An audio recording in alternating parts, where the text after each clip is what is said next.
Bueno, para finalizar vamos a tener a nuestro keynote, que es un broche de oro para nosotros. Es un honor contar con la participación de Jaime Blanco Landau, de Panamá, que nos visita. Es experto en liderazgo digital, es vicepresidente en Quilata IDECT, es experto en liderazgo digital, vicepresidente de tecnología ITEL con transformaciones en compañías con tecnologías exponenciales en Latinoamérica.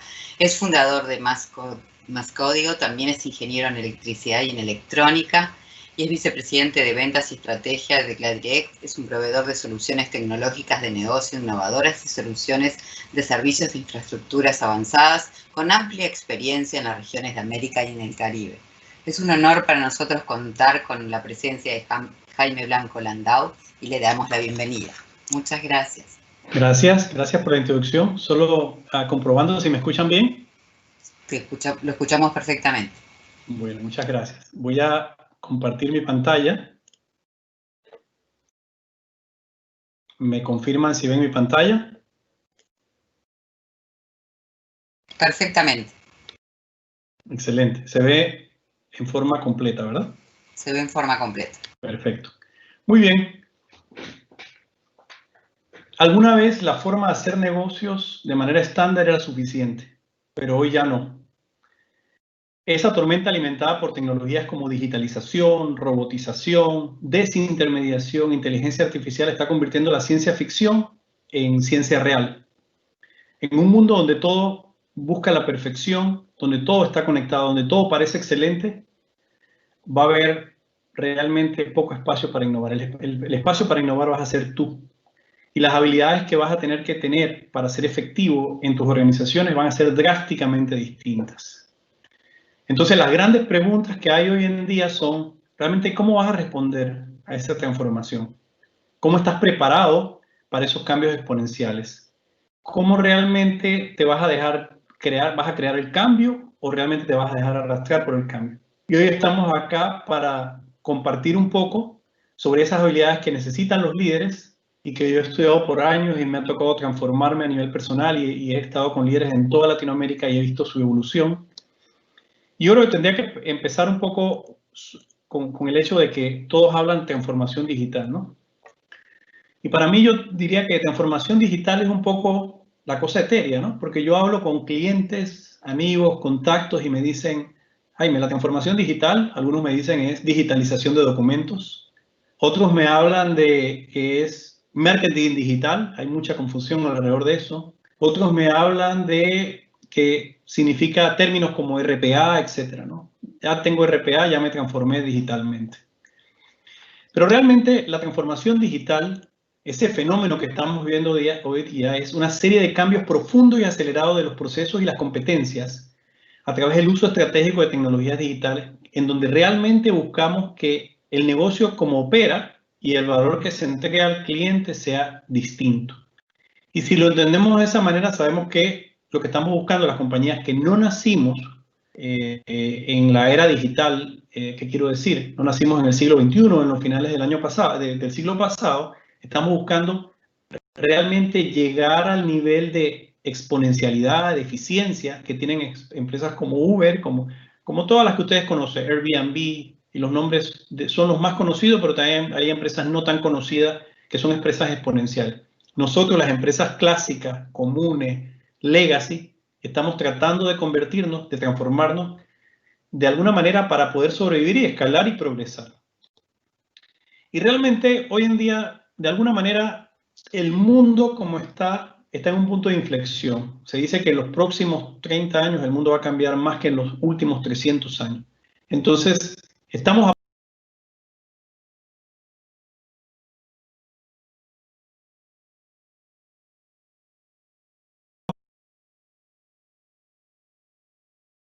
nosotros. Y sobre todo esta tecnología que está delante de todos estos cambios es inteligencia artificial. Lo que vamos nosotros a pensar y cómo lo vamos a pensar va a ser cambiado por la inteligencia artificial. Si ustedes escuchan a Google, a Amazon, todas tienen delante como su parte delantera estrategia de inteligencia artificial. Esa manera de emular cómo actúa el ser humano basado hoy en día en datos históricos. Entonces tenemos, por ejemplo, a Google, que está organizando con el Hospital Naval de San Diego, por ejemplo, una máquina que se llama Lina, que permite diagnosticar el cáncer de mama con una efectividad arriba del 80%. Eso está comprobado muchísimo más que un médico humano. Y tenemos por otro lado a Facebook, que lo que está haciendo es un casco que te permite pensar, y este casco tiene la capacidad de interpretar eso y escribir a través de un computador 100 palabras por minuto.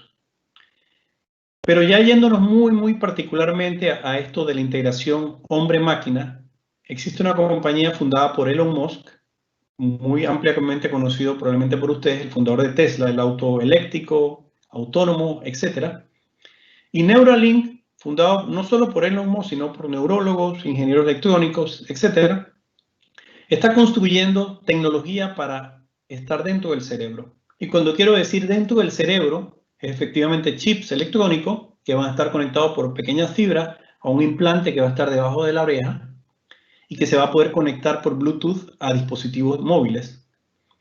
Y la razón por la que esto se está haciendo, primero que todo, atacar aquellas enfermedades que son degenerativas, como el Parkinson y otras, ¿no? Las primeras pruebas con cerdos ya han sido públicamente anunciadas hace un par de semanas, y lo que se quiere, como dije, es atacar esas enfermedades. Pero lo segundo es que el ancho de banda que haya entre nuestro cerebro y el mundo externo, el cloud, por ejemplo, sea muchísimo más grande de lo que es hoy en día. Elon Musk está convencido de que la inteligencia artificial, si nosotros no logramos desarrollar esas interfaces que nos permitan transmitir mucho más rápido, la inteligencia artificial se va a convertir en una raza superior.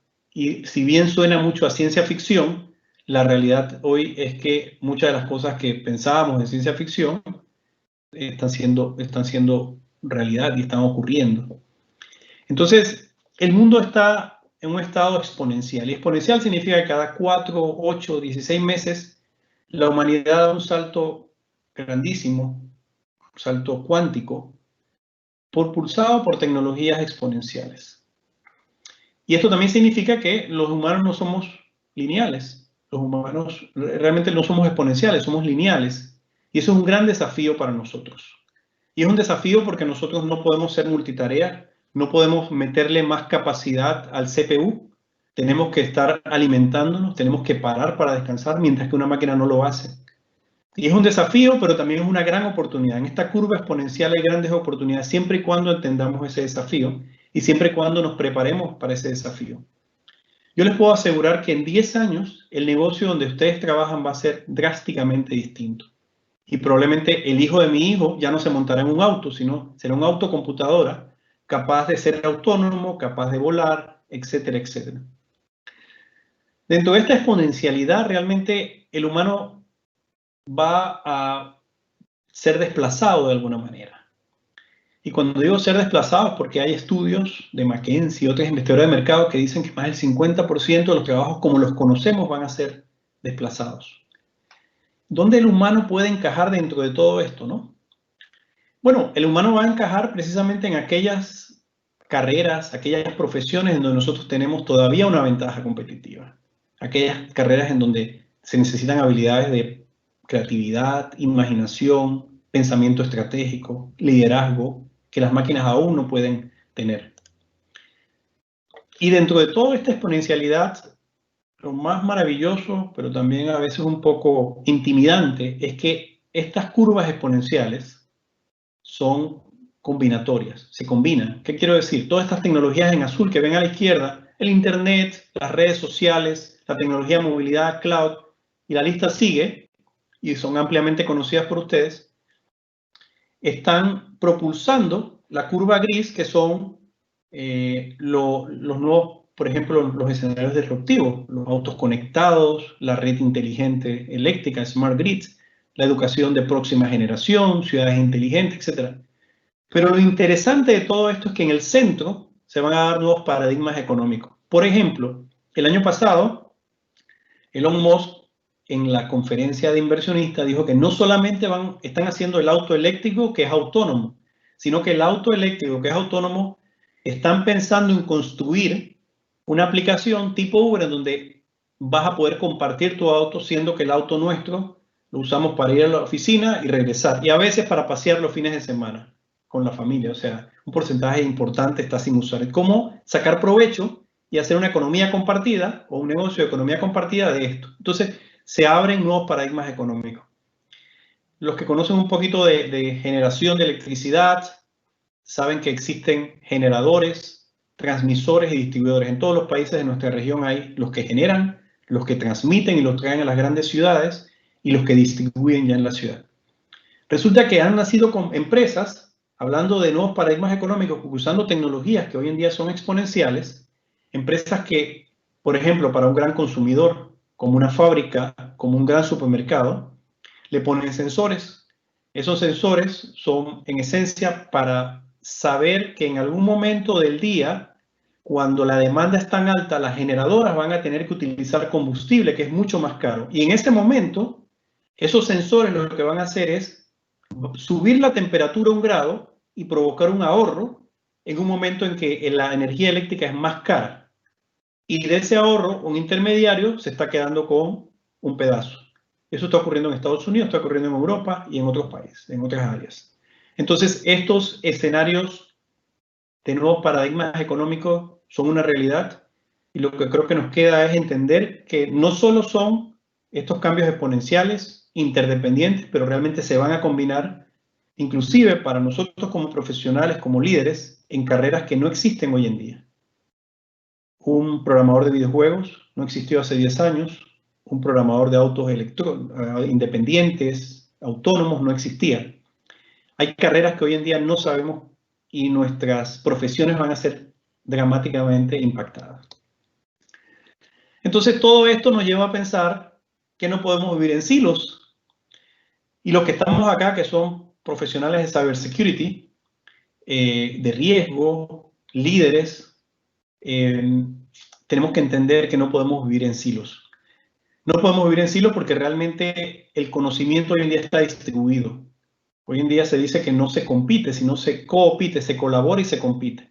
Por ejemplo, con la realidad actual de la pandemia, muchísimas empresas hicieron que el trabajo sea portátil y tomaron fuerzas laborales de una empresa que no la estaba utilizando porque tuvo que parar y se la prestó o alquiló a otra empresa. Entonces, la competencia es algo que no solamente se ve a nivel de empresa, sino se tiene que ver a nivel de líderes y a nivel de equipos de trabajo. Y es una realidad importante dentro de todo este fenómeno de transformación digital.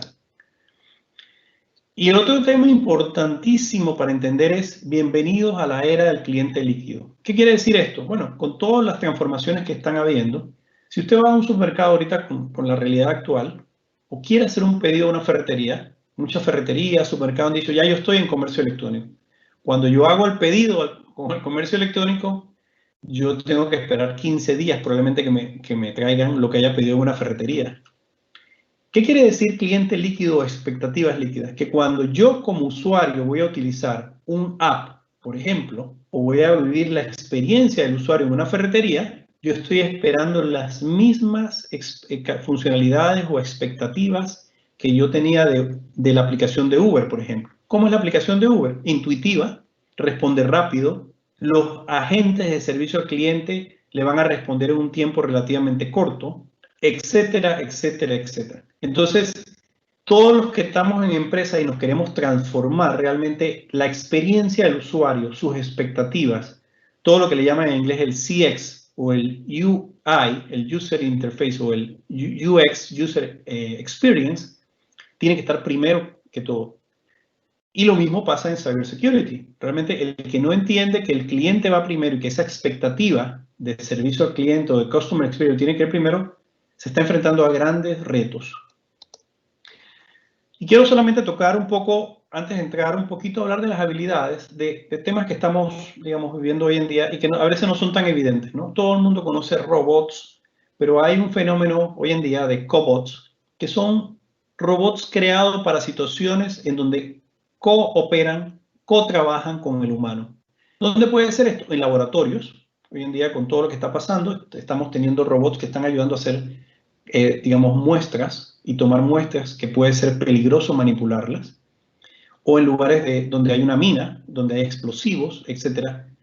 Entonces, si nos ponemos un poquito a pensar ¿qué puede suceder con un robot trabajando al lado mío? ¿Cómo estoy preparado? ¿Cómo están las leyes preparadas? ¿Qué pasa si un robot trabajando al lado mío me golpea? ¿De quién es la culpa? ¿Es la culpa del que lo fabricó, de mi empleador? ¿Qué pasa si un auto autónomo atropella a una señora mayor? ¿De quién es la culpa? ¿De la persona que lo conducía? ¿Del fabricante del auto que desarrolló los algoritmos de inteligencia artificial? Entonces se abren debates éticos muy amplios que no han sido resueltos, que se están abordando, pero que no tienen respuesta hoy en día. Y bueno, este es un robot que desafortunadamente no quise pasar aquí el video porque podríamos tener problemas con el video, pero es un robot desarrollado por la empresa Boston Dynamics. Lleva su tercera versión, Atlas. Es un robot que puede cargar 10 veces su peso, puede hacer volteretas, puede trabajar cargando cajas, tiene la sensibilidad para poder subir escaleras, etcétera, etcétera. Un robot capaz de hacer trabajos físicos como un humano y que va a ser ampliamente utilizado, no tengo la menor duda, en bodegas, en sitios, en empresas de reparto, en sitios peligrosos también, donde yo no quiero llevar a un humano para que se pueda golpear o pueda herirse, etcétera. Y bueno, hablando de las interfaces cerebro-máquina, hay una cantidad de empresas, incluyendo la que mencioné, Neuralink, que está trabajando en interfaces que me permiten conectar el cerebro con el mundo externo. Y si bien lo que vimos en Matrix nos pareció ciencia ficción, realmente está sucediendo.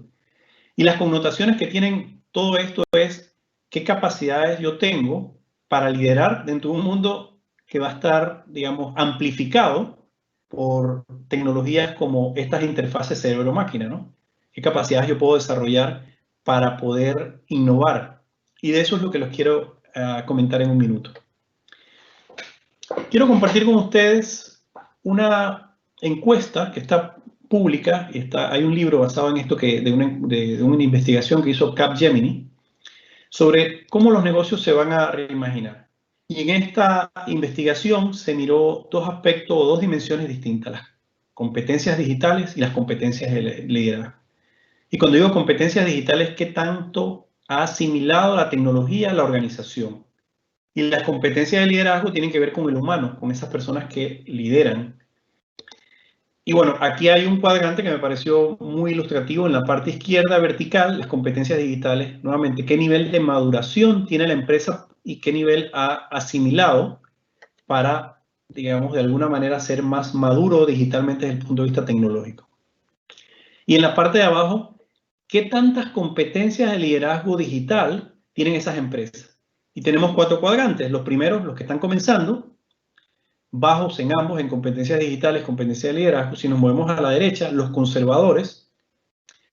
En la parte de arriba están los fashionistas, que en esencia son los que tienen tecnología fancy. Muchas de las empresas o varias de las empresas donde ustedes trabajarán probablemente viven ese fenómeno. Tecnología por tener tecnología. Fancy, bonita, de última moda, etcétera, pero realmente no está sentado en un liderazgo sólido que tenga visión y una planificación estratégica de cómo esa tecnología realmente va a permitir cambiar el valor que yo le entrego al cliente para aumentar mis ingresos. Y por último está los Digital Masters. Y quiero mostrarle un poco sobre quiénes están posicionados en cada parte, ¿no? Fíjense que en la parte izquierda inferior están las empresas farmacéuticas, está la manufactura, que son realmente los que están empezando a moverse hacia ser digitales. Todo el liderazgo digital no está sólido, las competencias digitales están empezando a sentarse un poco. Y hacia la derecha están empresas mucho más conservadoras. Tienen un liderazgo, son conscientes que necesitan transformarse. Por diferentes razones no lo han hecho. ¿Qué empresas están allí? Las utilities, las empresas eléctricas, por ejemplo. En Latinoamérica hay un mercado muy regulado que no permite realmente en muchos de los países nuestros innovación. La innovación a veces mucho va por, digamos, afrontar algunos temas que están viviendo, pero los márgenes económicos no son, y las regulaciones que existen no son tan amplias para poder permitir que ese liderazgo que está un poco más maduro permita la asimilación o la adaptación o la adopción de nuevas tecnologías. Y en la parte de arriba están empresas de telecomunicaciones, empresas que ya se han ido por delante en el sentido de que ellos saben que necesitan tecnología, pero realmente están, digamos, preocupados porque haya tecnología, pero no necesariamente porque tengan un liderazgo sólido. Y en la parte derecha, evidentemente, está todo el tema que tiene que ver con alta tecnología. Retail también, el tema de Amazon, banca, etc. Y creo que lo más importante de todo esto es las habilidades que nosotros deberíamos o desarrollar para reinventarnos. Entonces, las habilidades que nosotros debemos desarrollar para reinventarnos y tener una nueva, de alguna manera, una nueva organización digital, tiene que ver un poco con, lo primero que todo, la empatía. Y si bien algunos de los temas que yo empiezo a tocar acá, a nosotros que somos tecnólogos nos pueden sonar un poco cursi, de alguna manera, yo quiero enfatizar que está altamente comprobado que lo que voy a mencionar van a ser skills que realmente se necesitan para poder ser efectivos. Cuando digo efectivos, triunfar en la vida, triunfar en los negocios, triunfar en nuestras profesiones. Y la empatía, si bien suena cursi, es esa capacidad de podernos ponernos en los zapatos del otro. Está ampliamente conocido de que los grandes líderes, no de ahora, de todos los tiempos, yo diría que hoy más que nunca, necesitan empatía. Por ejemplo, estamos viviendo ahorita una situación importante con personas trabajando desde las casas. Como líderes, aquellos que son líderes de equipos, hay que ser sensible a que las personas deben sentirse productivas.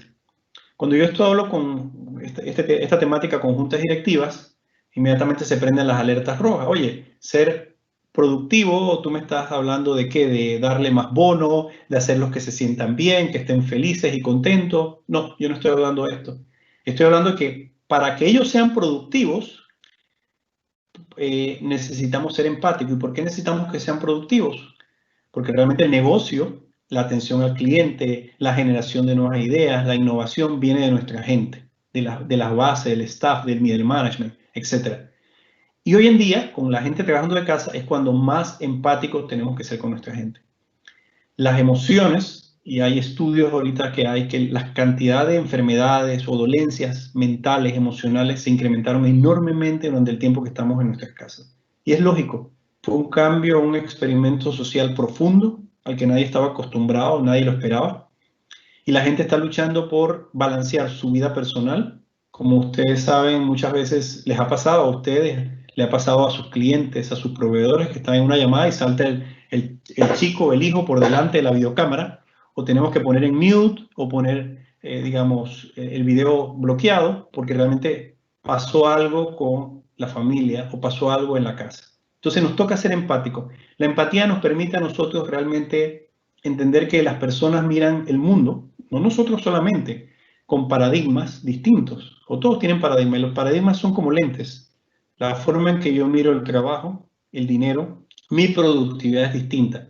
Si yo realmente logro entender que mi colaborador, mi digamos, trabajador, mi co-partner, tiene una manera de mirar el mundo distinto, voy a entender que la reacción que él tiene hacia situaciones no son las mismas que yo tengo y la reacción que él tiene una razón de ser. Hay todo un equipaje generacional, un equipaje genético que él trae. Y si yo logro entender eso, me va a hacer... Primero voy a dormir tranquilo, que eso es muy importante. Aquellos que han leído el libro de Franklin Covey o de Stephen Covey, los 7 hábitos de la gente altamente eficiente, saben que el primer hábito es ser proactivo y una de las cosas que dice es entre el estímulo y la reacción hay un espacio y en ese espacio está mi libertad y en mi libertad está mi felicidad. Entonces, si yo logro entender que las personas tienen paradigmas distintos, estoy siendo empático y que al tener paradigmas distintos no todo el mundo va a reaccionar igual y que todo el mundo puede estar afectado de una manera distinta. Mi reacción no va a ser igual, no tengo que irme con el estímulo y me va a dar espacios en donde yo voy a poder pensar y actuar consono realmente de una manera más pensada, menos emocional, para afrontar situaciones que hay todos los días, situaciones técnicas, situaciones con las personas, etc. Entonces, la empatía es fundamental. Si bien digo, uno que está en el mundo de tecnología, a veces estas cosas le suenan un poquito cursis, realmente es fundamental. Y esto de liderar con digitalización tiene que ver un poco más, creo que no se lo tengo que mencionar porque probablemente la mayoría de los que estamos acá son tecnólogos, pero es importante que yo lo diga porque a veces estamos por un lado, tengo juntas directivas con las cuales converso, personas que los respeto mucho, pero el promedio de edad puede estar en los 60 años, y evidentemente asimilar todo esto que está pasando, hay que hacerlo de una manera distinta, más que ser un profesor delante de ellos, tratar de llevarlos a entender que se debe liderar con digitalización. Y los que estamos más metidos en el mundo de tecnología, realmente a veces se nos hace demasiado obvio y el día a día realmente nos confunde, nos nubla. Y lo que yo quiero decir con liderar con digitalización tiene que ser es, el uso de la tecnología como tal va a producir o es una fuerza transformadora que necesita ser tomada en cuenta en cualquier planificación estratégica, sea para juntas directivas, sea para cybersecurity, sea para aquellos vicepresidentes de transformación digital, y tiene que tener una ruta. Por eso hay procesos de planificación estratégica y por eso hay vicepresidentes de transformación digital que no son necesariamente el vicepresidente de tecnología o el CTO o el CIO, el Chief Information Officer. Son gente que las empresas están trayendo, sea vía un asesor como yo, o vía una figura, o vía un comité que está viendo la tecnología realmente como una fuerza transformadora que va a cambiar profundamente el negocio. No solo lo va a proteger, lo va a cambiar. Y es importante eso porque estas personas, estos roles, estos comités, lo que hacen es que plantean un modelo en donde hay, evidentemente, procesos de automatización, procesos de customer experience, procesos de protección de cybersecurity, procesos de automatización y todo basado en data y analytics o big data y analytics. Entonces, es importante que liderar con digitalización esté presente, pero de una manera estratégica. No el día a día, no la parte táctica, sino planificación estratégica. Y cybersecurity particularmente es un pilar fundamental en cualquiera de los modelos que ustedes vean. Los modelos de consultoras grandes, Boston, McKinsey, tiene siempre cybersecurity como un punto importante, pero tiene que verse desde ese punto de vista estratégico. Entonces aquí hablamos ahora de hipercolaboración o hipercolaboración. Resulta que, como ya lo he mencionado, no podemos vivir en silos. Y esto, si bien suena muy básico y suena muy obvio, realmente es un reto que yo veo a diario en organizaciones en las que trabajo en toda la región. Siempre dentro de las empresas hay un factor político. Y cuando digo el factor político, me estoy refiriendo a emociones, me estoy refiriendo a esos paradigmas que son esos lentes con los que la gente mira el mundo. Eso tiene un peso enorme. La política dentro de las empresas es uno de los males muy grandes que hay y tiene que ver con cómo yo protejo mi interés, cómo protejo mi agenda en vez de la agenda común de la organización, de mi equipo. Y eso me pone barreras para que yo pueda colaborar. Y realmente, si ustedes revisan las historias de éxito de empresas, no solo los startups, las empresas que están ahorita siendo exponenciales, digitales, sino las empresas que han logrado un cambio, que son empresas que vienen del siglo pasado, pero que han logrado un cambio profundo en sus procesos de negocio y están teniendo éxito, realmente están colaborando e inclusive los jefes, las cabezas de equipos las están intercambiando miembros de equipo, están permitiendo un poco de interdependencia, no independencia, sino interdependencia, logrando esa mancuerna entre equipos colaborativos que inclusive están distribuidos geográficamente. Entonces, algo que yo sugiero acá con hipercolaboración es mantener de alguna manera reuniones tipo Scrum. Nosotros en mi organización o en las que estoy involucrado, CLA Direct más código, hacemos reuniones todos los días tipo Scrum, primera hora del día, 10 minutos, reuniones parados, qué es lo que hiciste ayer, qué es lo que vas a hacer hoy, qué retos tienes, cómo podemos cooperar para que esos retos de alguna manera los podamos resolver. Una reunión muy rápida, pero que me permite una transparencia de lo que está pasando en la empresa y colaboración transversal. Y bueno, quiero hablarles un poco de aprendizaje escalable. Hace algunos años, de hecho, hace algunos buenos años, alrededor de 1950, empezó a dar vueltas un concepto que se llama eficiencia escalable y lo acuñó un economista inglés que hablaba de que cualquier trabajo que ustedes hagan en una ONG, en una empresa privada, en el gobierno, no importa dónde, se puede definir por 3 grandes áreas. Está dividido en tareas que son individuales, están divididos en tareas que se pueden homologar y están divididos en tareas que se pueden conectar. La primera está dividida en tareas, es decir, un proyecto, un microproyecto, un proyecto medio, pero todo trabajo, el trabajo como lo conocemos, está dividido en tareas. Esas tareas se pueden estandarizar y se pueden conectar. Bajo este concepto, señoras y señores, básicamente podemos automatizar casi todo lo que existe. Y es por eso que hay el temor de que nuestro trabajo, de lo que estamos haciendo, al automatizarse nos deje y nos desplace, nos deje sin trabajo. Pero yo quiero hablarles hoy de algo que se llama aprendizaje escalable. Cuando yo menciono esto a directivos de empresa, me dice, Jaime, nosotros tenemos aprendizaje, tenemos aquí una sala de conferencia, etc. Yo no me refiero a eso. El concepto de aprendizaje escalable tiene que ver con empezar a probar modelos de negocio nuevos en el edge. ¿Qué quiere decir en el edge? En una parte de la empresa en donde yo pueda probar y fallar rápido. Es decir, si tu organización, que lo dije desde el principio, va a cambiar fundamentalmente o tiene que cambiar fundamentalmente, porque si no va a desaparecer, esos cambios tienen que empezarse a probar desde ahora. Y es mejor empezarlo a probar en pedazos de la empresa o en áreas de la empresa donde yo lo tengo controlado, con presupuestos controlados, donde si fallo no hundo la empresa. Y luego voy tomando toda la empresa si eso es efectivo. Es decir, si es efectivo ese modelo de negocio, por ejemplo, una empresa que quiera lanzar e-commerce, va a empezar en un departamento con un pequeño comité, va a lanzar el e-commerce, va a protegerse con todas las medidas de cybersecurity, va a asignársele presupuesto. Eventualmente, si eso es exitoso, se toma la empresa. Y eso es aprendizaje escalable. Crear esas burbujas de trabajo que son seguras, en donde no se castiga el fallar, en donde se le asigna un presupuesto, y si fallas, no te vas a llevar hacia abajo y a hundir toda tu empresa. Entonces, esto es bien importante que los líderes, los profesionales lo tengan en cuenta como una forma de liderar. Y estamos llegando casi al final, pero les quiero contar 2 cosas más. Una tiene que ver con identificar y desarrollar nuevos talentos.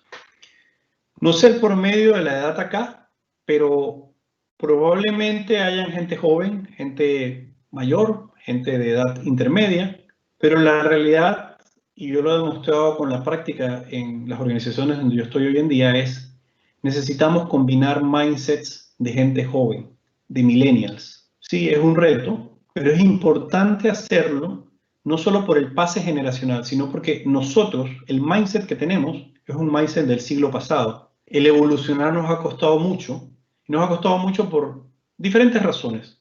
Por el ambiente en la que nos hemos creado a nivel familiar, a nivel de empresa.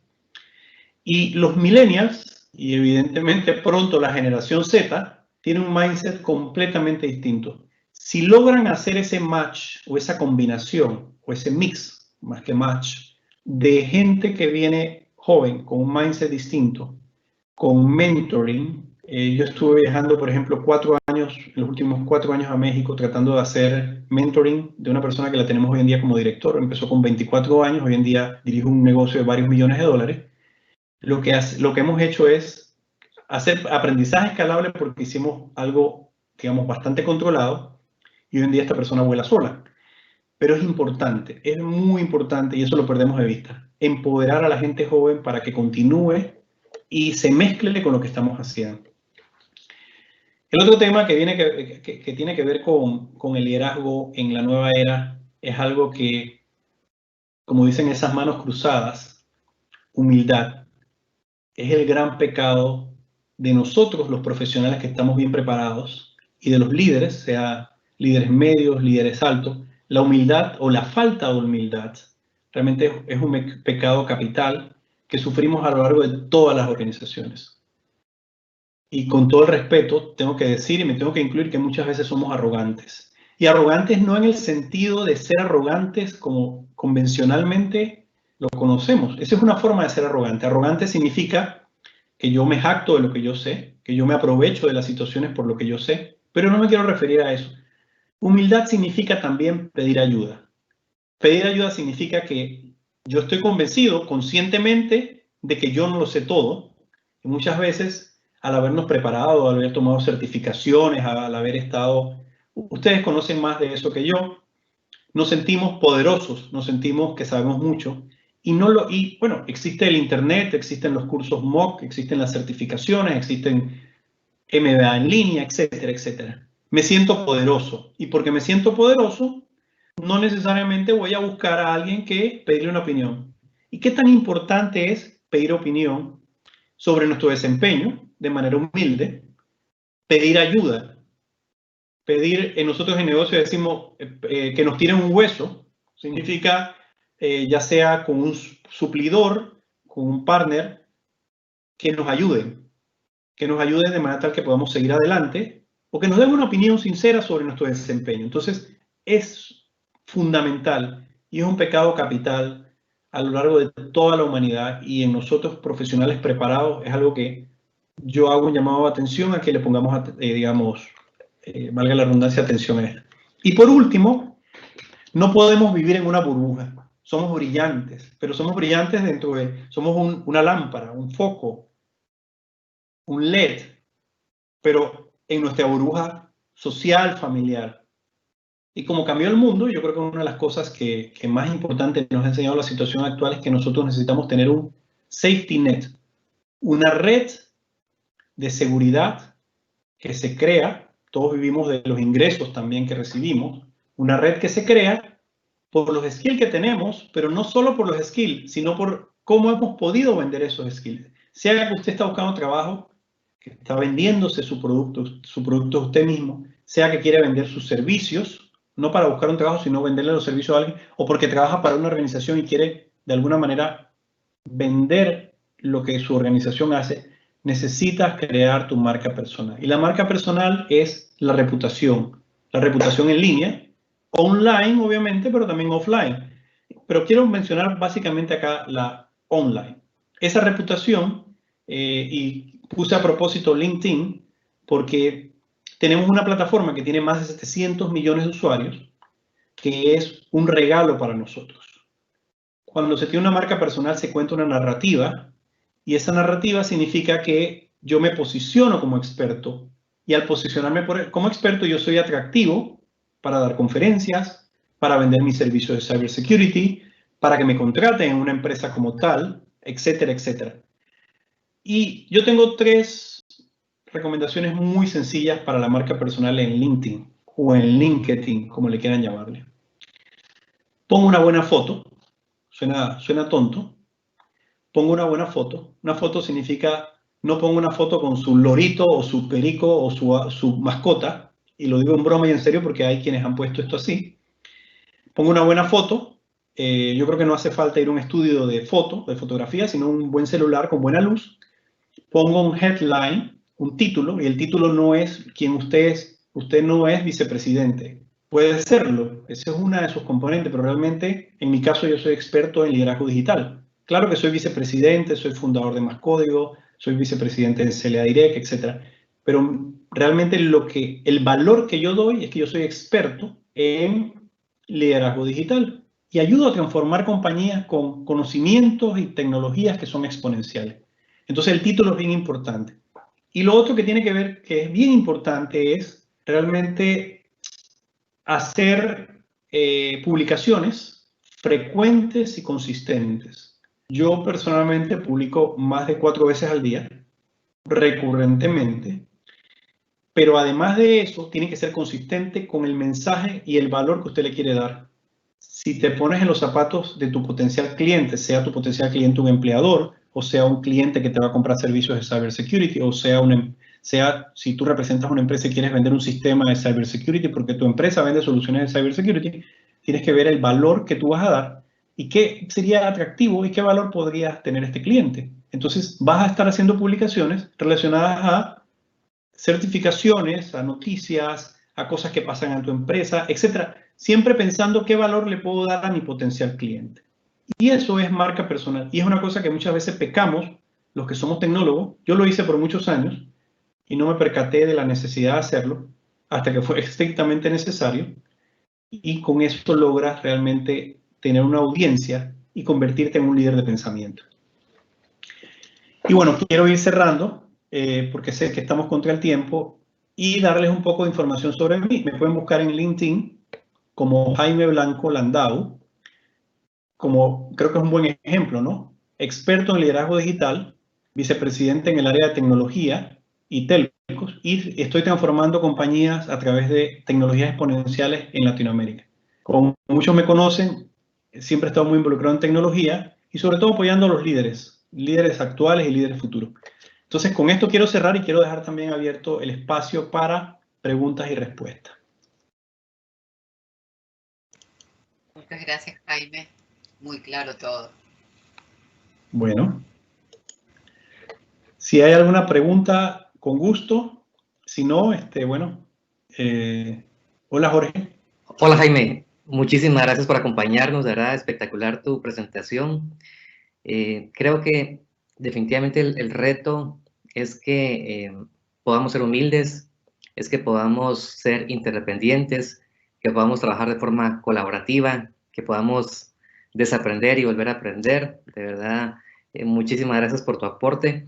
Yo tengo acá una pregunta. ¿Cuál es el mayor desafío de un líder para poder aprender?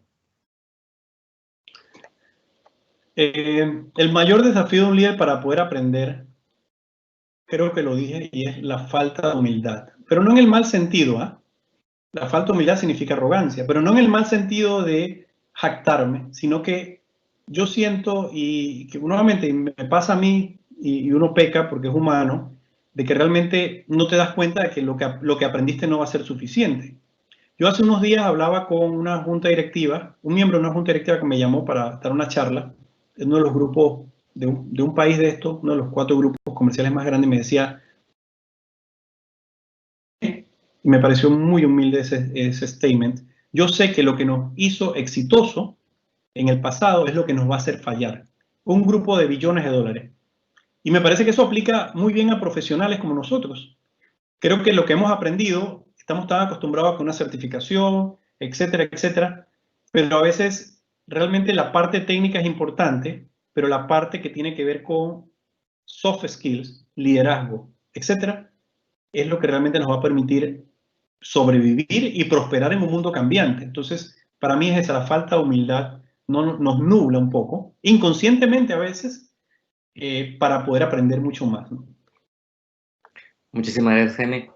En tu experiencia, ¿qué estamos haciendo nosotros, de pronto profesionales que ya tenemos ciertos años de estar desempeñándonos? ¿Qué estamos haciendo nosotros? O mejor dicho, ¿qué deberíamos hacer nosotros para cambiar la historia? Porque a mí particularmente me gusta mencionar que yo no recibí ninguna clase de liderazgo, de trabajo en equipo en la universidad. Era más enfocado a temas técnicos, pero esta parte de trabajar en equipo, de desarrollar talento, de desarrollar nuevos líderes, de pronto en la universidad no tuve ese componente. Entonces, ¿qué podemos hacer nosotros en base a esa experiencia para poder cambiar la historia? Involucrarse. Yo creo que eso es bien importante. Falta, y yo creo que la realidad un poco en nuestros países es que nos falta liderazgo, ¿no? Yo no soy político, pero yo creo que muchas de las cosas que están pasando en nuestros países es porque nosotros no tomamos acciones. Por ejemplo, desde el punto de vista profesional, gremial, está siendo altamente, hace unos días te estaba haciéndole coaching a un chico joven de 20 y tantos años y me decía, Jaime, realmente yo he mandado, no sé, 50 currículum y no me llega nada. Realmente, yo le decía, eres uno más del montón realmente. Si un empleador te ve que tú participas en un voluntariado, que tienes cursos de liderazgo, que estás participando en la Cámara Junior, en el Club de Leones, etc. Entonces, no, yo creo que nos falta, sea jóvenes o no jóvenes, involucrarnos más. Y eso requiere coraje, porque dices, como bien lo dijiste tú, no nos enseñaron en el colegio, a lo mejor no nos enseñaron en casa. Requiere coraje. Pero yo creo que si uno no se atreve a dar esos primeros pasos, a mí tampoco, a mí nadie me enseñó, ni mi padre ni mi madre, necesariamente tomar acciones sobre cosas que yo vea que están pasando mal. Por ejemplo, y tú lo sabes, Jorge, yo me di cuenta cuando era presidente de Capatec, hace años atrás, era más joven, de que realmente hay un gap muy enorme porque muchos chicos cuando están en los colegios y van para la universidad no quieren estudiar ciencias computacionales porque lo ven difícil. Consumen la tecnología pero la ven difícil.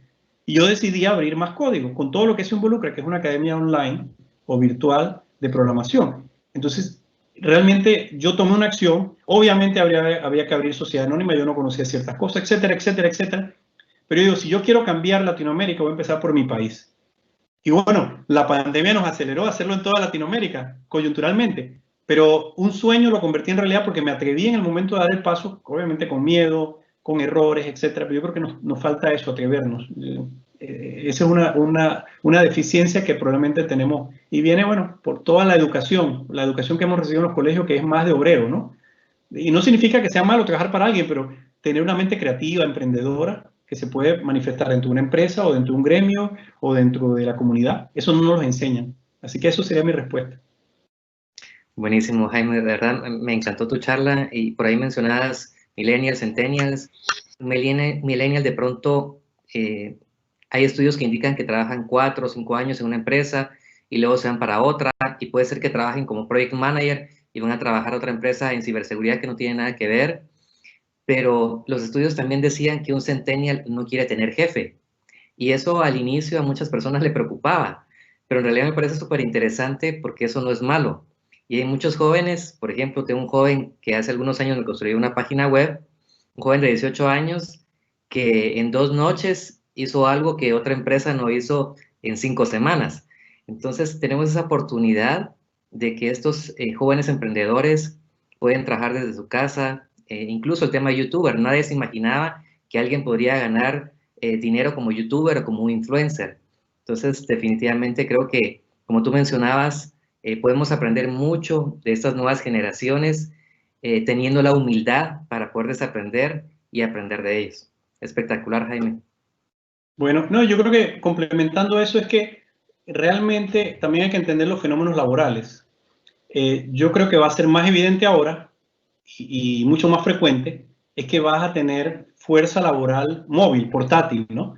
Entonces vas a tener chicos que son nómadas digitales y de hecho hay hoteles, aquí hay uno en Panamá y está en Centroamérica también, que es solamente diseñado para nómadas digitales. Son esos chicos jóvenes o no tan jóvenes, jóvenes de alma también, pero que trabajan desde cualquier parte. Y eso viene a la generación Z, los centennials, van a hacer lo mismo. Entonces, lo que pasa es que también eso para los departamentos de recursos humanos y las empresas y los líderes van a tener que entender que ya la fuerza no va a estar física, sino que vas a poder contratar y vas a tener opciones. Y eso va a encajar muy bien con ese estilo que tú dices, que estos chicos son más emprendedores y que los millennials no quieren necesariamente trabajar, digamos, en una empresa demasiado tiempo. Entonces, creo que son fuerzas que la situación actual aceleró y que van a ser más evidentes y que hay que entenderlas. Como dije, en esa curva exponencial hay desafíos, pero si tú lo entiendes, aunque uno no sea exponencial, si uno lo entiende, hay también grandes oportunidades en todos los sentidos, en cybersecurity, en negocios, en servicios que uno pueda dar, en desarrollo profesional. Así que bueno, me alegra que haya sido de valor la charla. Jaime, de verdad, muchísimas gracias por tu tiempo. Sabemos que tienes una agenda muy ocupada, pero gracias por hacer este espacio, que de verdad nos aporta muchísimo valor y salimos un poco de hablar de temas técnicos, pasamos a un pensamiento disruptivo donde en realidad nos involucramos, como decías tú, en cambiar las cosas y de una forma totalmente distinta. De nuevo, Jaime, muchísimas gracias por tu tiempo y hasta la próxima. Hasta la Bueno, próxima. gracias. Gracias a todos los que participaron. Saludos. Muchas gracias, Jaime. Bueno, con esta charla cerramos con broche de oro. Muchísimas gracias a todos por haber participado. Ethel, espectacular la conducción, de verdad, muchísimas gracias por habernos acompañado. Por favor, un placer para mí acompañarlos, realmente. Muchísimas gracias a todos que hicieron posible este evento. Gracias a Edwin, Marcos, todo el equipo de producción que estuvo atrás, todo el equipo de diseño, a los sponsors que nos ayudaron también. De verdad, muchísimas gracias. Hicimos algo totalmente distinto. Creemos que tenemos que hacer las cosas distintas para tener resultados distintos. Y bueno, tuvimos de verdad excelentes resultados, más de 180,000 visitas a la página. Tuvimos más de 1,000 personas inscritas. de verdad, resultados muy positivos. Y bueno, nos vemos en Neurohacking 2021. Hasta luego. Por supuesto, los esperamos a todos y muchas gracias. Chau, chau.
Pan American Business School cuenta con una de las más avanzadas metodologías de aprendizaje, apoyando a organizaciones a diseñar sus universidades corporativas y sus centros de gestión de conocimiento. Experiencia internacional. Hemos impartido programas de formación ejecutiva para empresas de Estados Unidos, México, El Salvador, República Dominicana, Colombia, Paraguay, Ecuador, Honduras, Nicaragua, Costa Rica, Panamá, Argentina, Chile, España. Ranking de Pan American Business School. Considerada Escuela de Negocios número 1 de Guatemala. Top 2 entre las mejores escuelas de negocios para la contratación de mejor talento por su calidad de educación. América Economía. Ranking Top Employers 2019. Entre las 3 mejores escuelas de negocios de Centroamérica, América Economía, Ranking de escuelas de negocios más reconocidas a nivel centroamericano 2018. Entre las 10 escuelas de negocios más innovadoras de Latinoamérica. Forbes Ranking Escuelas de Negocios Más Innovadoras 2018. Pan American Business School es miembro de CLADEA, una red internacional que agrupa instituciones de educación superior dedicadas a la enseñanza e investigación en administración a nivel global. Alianzas y colaboraciones con universidades y escuelas de negocios de clase mundial.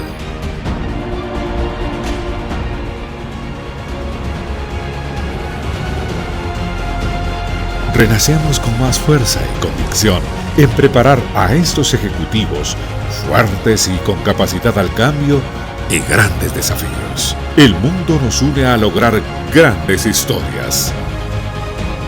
Somos Pan American Business School, líderes formando líderes.